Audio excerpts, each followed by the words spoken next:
So I want to focus on only two things. One is, what is the opportunity here?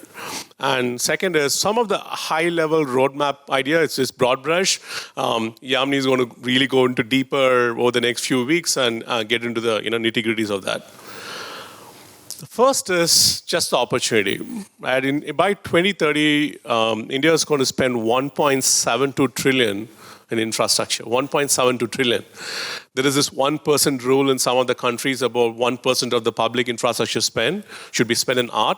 In some areas, it's about 2%. So if you think anywhere between 1 to 2%, you're looking at a 17 to 34 billion dollars in art projects in India in the next 5 years. Right?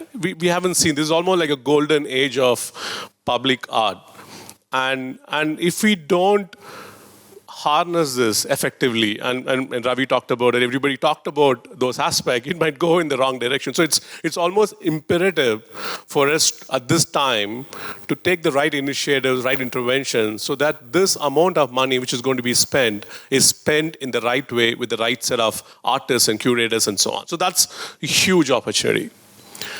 Second, you look at corporate spaces, right? Just in this year, calendar year last year, about 77 million square feet of office space was leased. This number is growing. This year it grew at 19%. So even if you take a conservative estimate about 10% every year, you're going to look at 124 million square feet of office space getting leased. These are global companies, and Bangalore used to be the back office for global companies. Today it's a front office. Companies drive global innovation from here, so every Fortune 500 company is coming into India to set up their offices. And there is, within these offices, the way, post-COVID, the way these offices are getting designed is completely changed with a lot more collaborative spaces. So there is significant opportunity to include art in these corporate public spaces. And we see that it's going to be a massive, massive opportunity. So combination of public spend and spend by corporates, it's going to create this golden age for public art in India.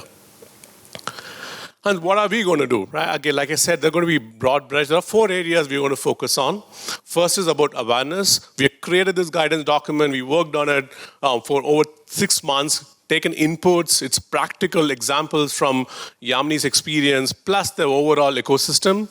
And how do we ensure this document reaches the right people? Because it gives a prescriptive set of steps. A lot of time when you have a project and the government doesn't know what exactly needs to be done, here is a set of steps they should follow. So we want to make sure that we spend enough time, and not about creating these documents, it's our experience from the corporate world. It's about ensuring we make sure that everybody gets to read it, get to absorb the content from that. So that's the first part. Second is, how do we now take this information and advise the right set of stakeholders? If there is a project which is coming in, how do we now advise, provide the guidance to another public art project which is coming up, right? Get our insights to them. So I'll talk a little bit about that. Third is assemble a set of ecosystem players together so that we are able to bring all of this and bring it together. And fourth is action. So how do we now pick up some projects and do it as a reference projects? End to end, we are able to deliver these projects as a reference project so that people can pick up from those practical examples, and then we can drive that. Quickly touch upon each of this. Right? Awareness, we want to drive awareness across both government. One is we have this document in a physical format. We have it in the website. We're also going to take the in content and create video content, take other types of content, which is easy for people to consume. Then ensure that we reaches the right people. Like some of the speakers talked about not just the art and culture, but can also get to urban development, get into tourism department. How do we ensure every part of the government organization knows this? And also the large corporates, the real estate company, there are lots of co-working spaces, right? Large companies, each of these companies are leasing millions of square feet. How do we ensure that each of these companies, each of these corporates get access to the document so that when they're designing and integrating art in the public spaces, they're able to use the learning from this document.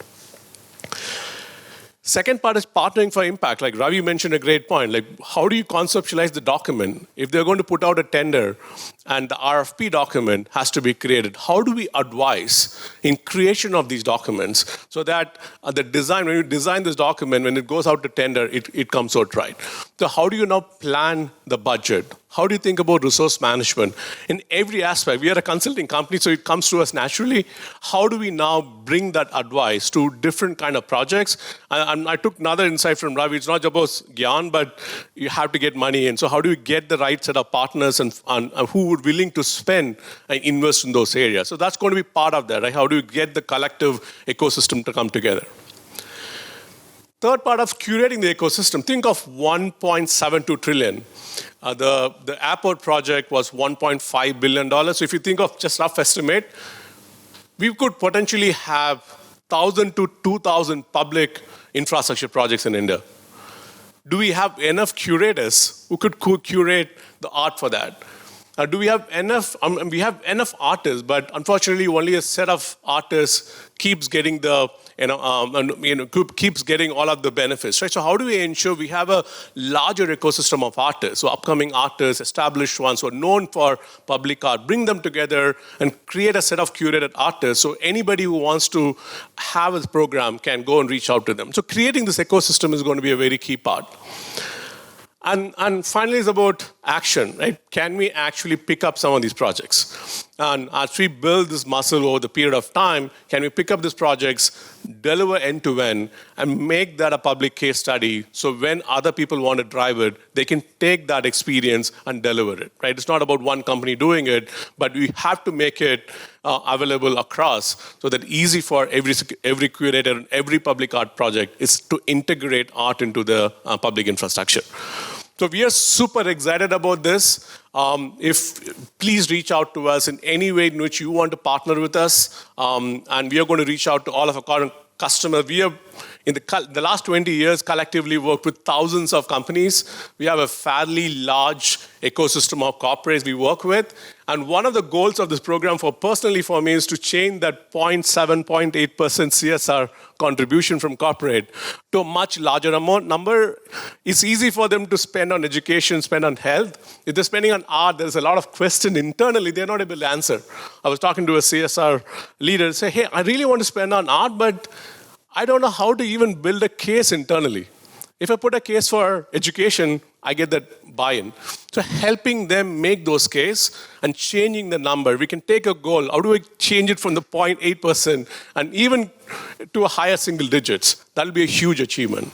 So thank you once again. Thanks a lot for being part of this and supporting us. We're looking forward to this initiative over the next few years and looking forward to working with Yamini to make this a dream a reality. Thank you. Thank you, everyone.